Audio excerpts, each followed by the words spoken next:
Juízes 6. O povo de Israel pecou contra Deus, o Senhor, e por isso ele deixou que o povo de Midian os dominasse durante 7 anos. Os israelitas se escondiam dos midianitas em cavernas e em outros lugares seguros nas montanhas, porque os midianitas eram mais fortes do que eles. Todas as vezes que os israelitas semeavam, os midianitas vinham com os amalequitas e os povos do deserto e os atacavam. Acampavam na terra e destruíam as suas colheitas até o sul, perto de Gaza. Não deixavam nada para os israelitas viverem, nem ao menos uma ovelha, uma vaca ou um jumento. Chegavam com o seu gado e as suas barracas e eram tão numerosos como gafanhotos. Eles e os seus camelos eram tantos que nem dava para contar. Vinham para destruir a terra e o povo de Israel não podia com eles. Então os israelitas pediram socorro a Deus, o Senhor. Quando eles oraram ao Senhor por causa dos midianitas, ele mandou um profeta que lhe disse: Assim diz o Senhor, o Deus de Israel: Eu tirei vocês da escravidão do Egito e os livrei dos egípcios e dos que lutavam contra vocês aqui, nessa terra. Expulsei os seus inimigos e dei a vocês a terra deles. Eu disse que sou o Senhor, o Deus de vocês, e que vocês não deviam adorar os deuses dos amorreus que viviam nesta terra. Mas vocês não quiseram me ouvir. Então o anjo do Senhor veio e sentou-se debaixo de um carvalho que havia perto do povoado de Ofra. Esse carvalho pertencia a Joás, que era da família de Abiezer.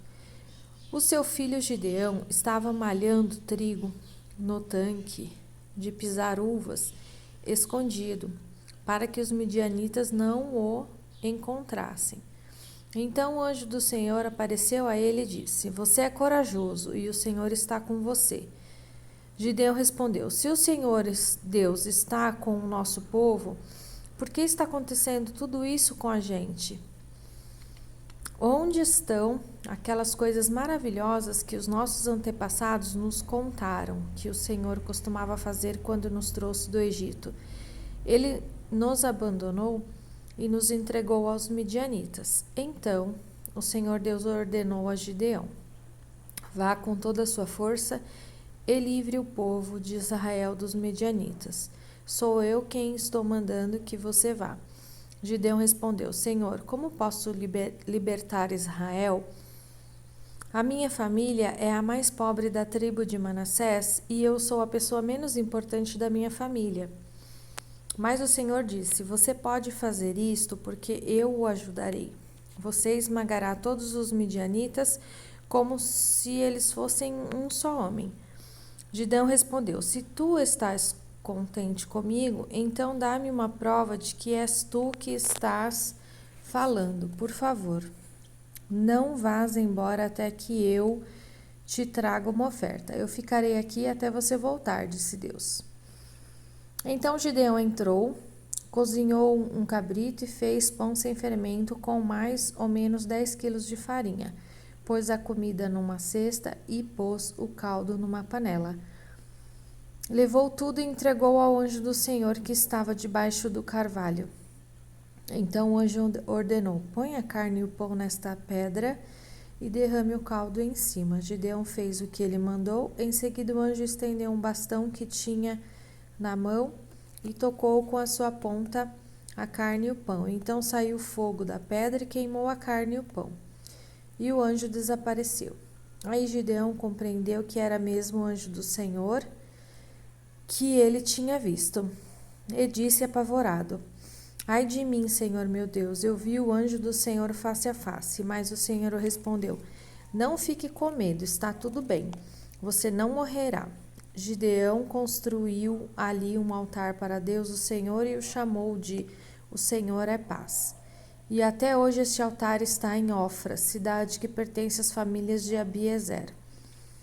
Naquela noite o Senhor disse a Gideão: leve o touro que pertence a seu pai e outro touro de 7 anos e derrube o altar de Deus Baal, que é do seu pai, e também poste da deusa Acera, que está ao seu lado.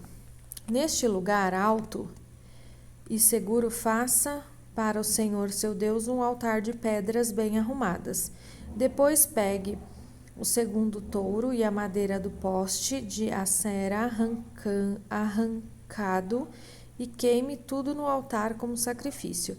Gideão levou 10 dos seus empregados e fez o que o Senhor tinha dito. Porém, como estava com medo da sua família e do povo da cidade, em vez de fazer isso de dia, fez de noite.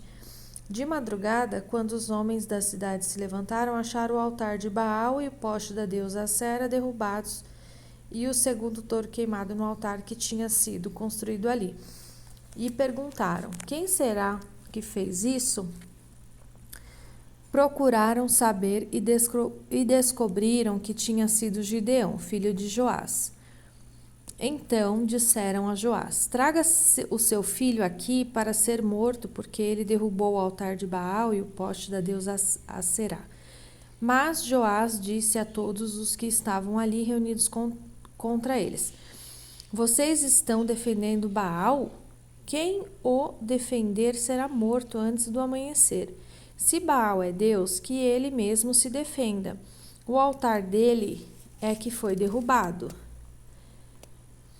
Daquele dia em diante, Gideão passou a ser chamado de Jerubaal, pois Joás tinha dito: que Baal mesmo se defenda, o altar dele é que foi derrubado. Então todos os midianitas, os amalequitas e os povos dos desertos se juntaram e atravessaram o rio Jordão e acamparam no vale de Jezreel.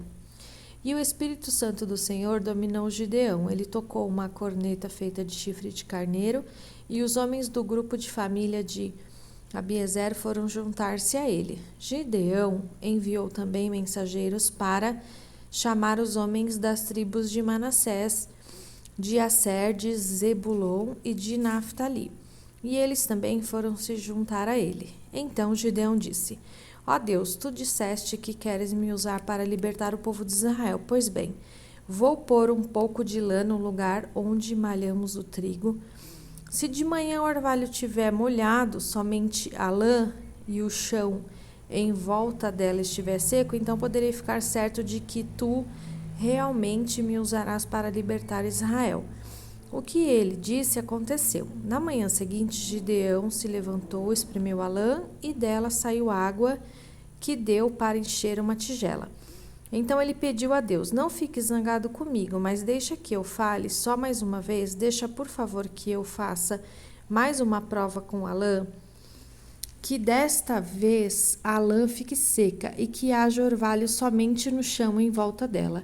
E Deus fez isso naquela noite. A lã ficou seca e o chão em volta ficou coberto de orvalho.